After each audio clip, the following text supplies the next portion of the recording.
Halo Sobat Literasi SDN Pulau Gebang 13, kembali lagi di podcast Literasi. Aku Diandra, Duta Literasi kalian.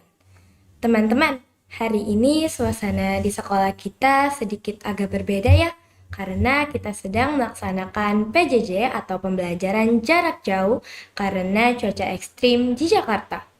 Tetapi, karena, maaf teman-teman, tetapi walaupun sedang pembelajaran jarak jauh, semangat kita harus tetap menyatu ya. Oh iya, hari ini kita kedatangan tamu yang sangat istimewa nih untuk membuka bincang-bincang kita, yaitu Ibu Kepala Sekolah SDN Pulau Gebang 13, Ibu Nur Septiani, MPD. Selamat pagi Ibu Kepala Sekolah. Selamat pagi Diandra. Juga selamat pagi buat para orang tua dan murid-murid Pulau Gebang 13. Oh iya, juga selamat pagi buat guru-guru hebatnya Pulau Galas, Pulau Gebang 13 nih, yang saat ini sedang PJJ. Jangan lupa senyum bahagianya ya. Semua walaupun PJJ tetap harus semangat. Terima kasih Diandra. Ibu, melihat kondisi cuaca di Jakarta yang sedang kurang bersahabat ini, apa sih pesan utama Ibu untuk kami para siswa dan untuk orang tua di rumah selama masa PJJ ini? Ya, terima kasih Diandra. Salah satunya yang terpenting ada dua ya yang pesan dari ibu. Yang pertama, yang utama saat kita sedang menghadapi cuaca ekstrim dengan PJJ seperti ini adalah satu keselamatan. Utamakan keselamatan di rumah. Yang sedang mengalami PJJ, mengapa pemerintah memberlakukan PJJ? Karena pemerintah tidak mau peserta didik mengalami kesulitan di sekolah maupun di keluarga.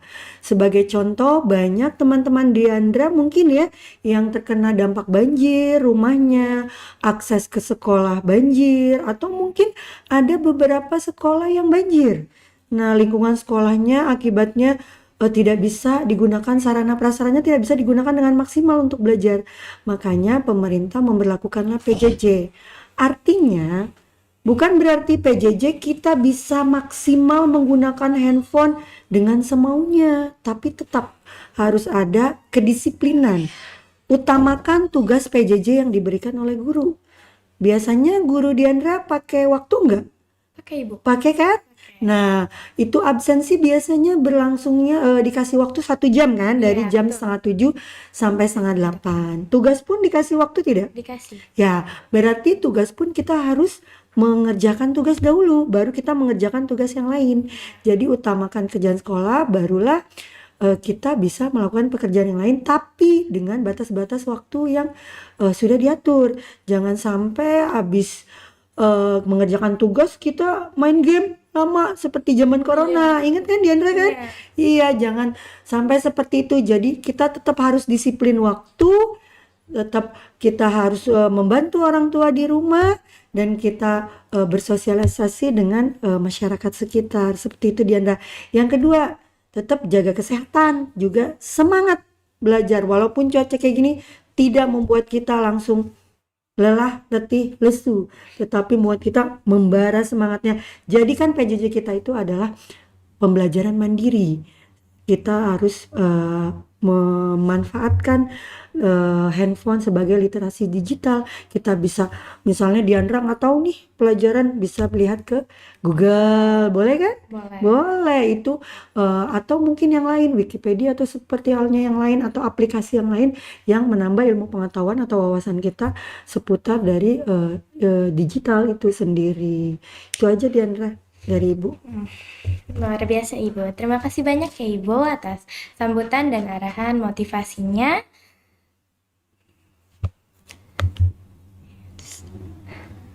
Sama-sama Diandra. Ya, sudah. Saya kira dia mau ngomong lagi.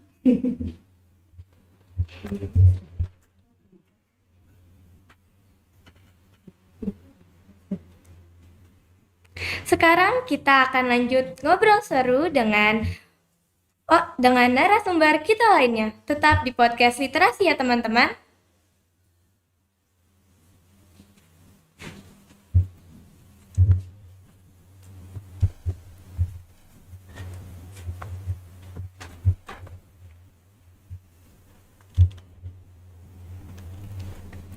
Nah, menyambung pesan Ibu Kepala Sekolah tadi, sekarang kita sudah ada Bu Irma dan Alia dari kelas 5. Halo Bu Irma, Halo Alia. Diandra. Bu Irma, Iya, sebagai sayang. ibu guru, bagaimana sih rasanya harus gerak cepat dari papan tulis pindah ke laptop lagi? Rasanya itu seperti dejavu ya, karena waktu pas 2019-2020 mungkin kalian juga pernah ngerasain ya sayang ya. Itu kita COVID, pembelajaran dilakukan secara jarak jauh karena kita guru-guru punya pengalaman dari COVID sebelumnya ya. Akhirnya ketika surat edaran beredar memerintahkan bahwa pelaksanaan pembelajaran selama cuaca ekstrim itu di rumah diadakan kembali PJJ, maka kami guru-guru bersikap dengan tegas mengambil keputusan disepakati oleh pihak sekolah pembelajaran yang melalui digitalisasi lewat Zoom. Kalau Diandra sama siapa sayang? Alia apa pembelajaran lewat apa? Dikirim tugas sih. Oh, dikirim tugas. Ya, itu salah satu pembelajaran digitalisasi lewat Zoom. Terus kita memfasilitasi pembelajaran yang menyenangkan. Kayak kemarin lewat ada games World War gitu. Yang penting selama PJJ anak-anak tetap bertanggung jawab melaksanakan kewajibannya di rumah dan tidak lalai terhadap tugasnya. Belajarnya tetap, hanya lokasinya saja yang berbeda. Ya. Baik Ibu, terima kasih. Kalau dari sisi siswa, Alia kaget gak pas tiba-tiba diumumkan PJJ lagi? Awalnya sih kaget, cuman karena sudah terbiasa menggunakan gadget untuk belajar, jadi sudah lebih siap. Cuma ya itu kangen jajan di kantin sekolah saja ya. Nah, ini bagian serunya. Cuaca ekstrim sering bikin sinyal naik turun atau mati lampu. Alia pernah punya pengalaman seru atau menyedihkan gak pas PJJ terus tiba-tiba hujan deras? Pernah pas lagi presentasi tiba-tiba ada petir besar dan sinyal langsung mati. Aku sangat panik banget. Aku langsung memberitahu ibu guru lewat pesan singkat saat sinyal sudah nyala lagi. Wah, dramatis sekali ya. Bu Irma, gimana cara Ibu menyikapi siswa yang terkendala teknis karena faktor cuaca seperti itu?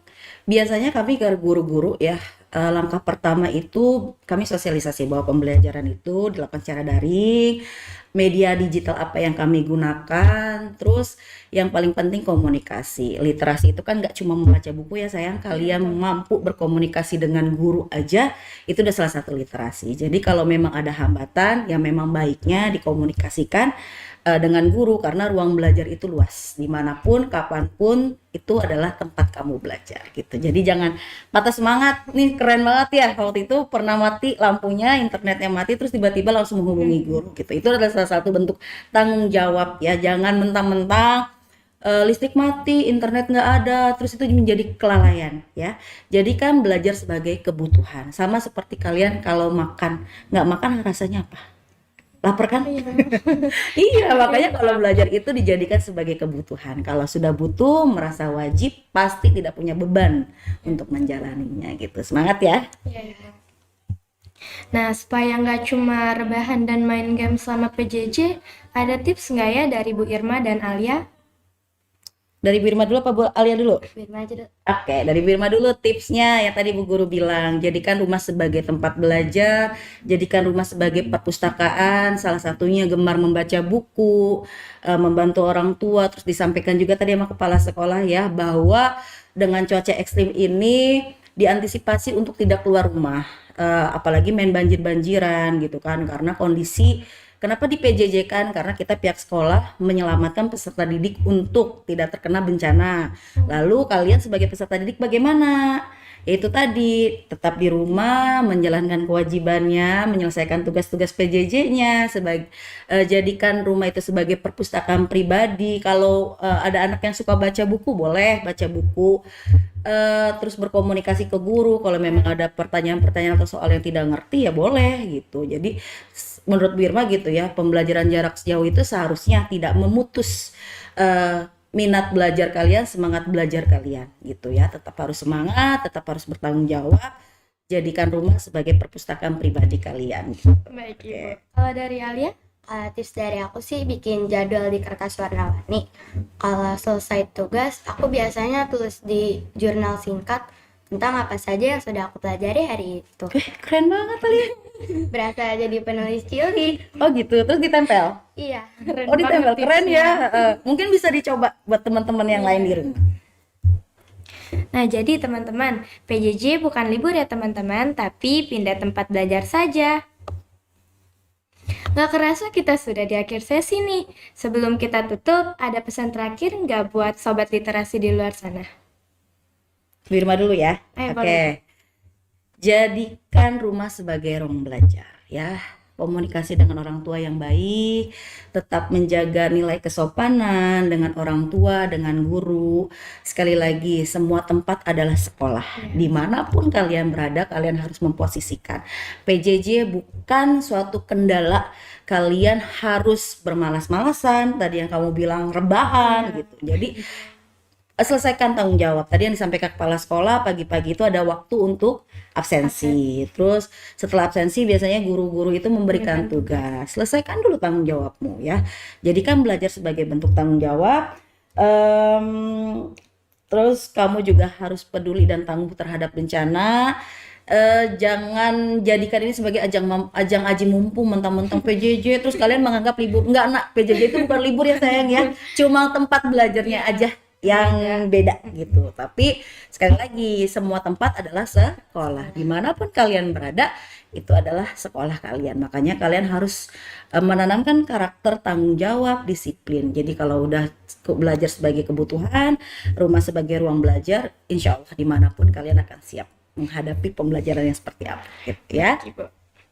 Kalau dari Alia? Kalau dari aku untuk teman-teman kelas 5 dan semuanya tetap semangat ya. Hujan bukan penghalang buat kita jadi pintar.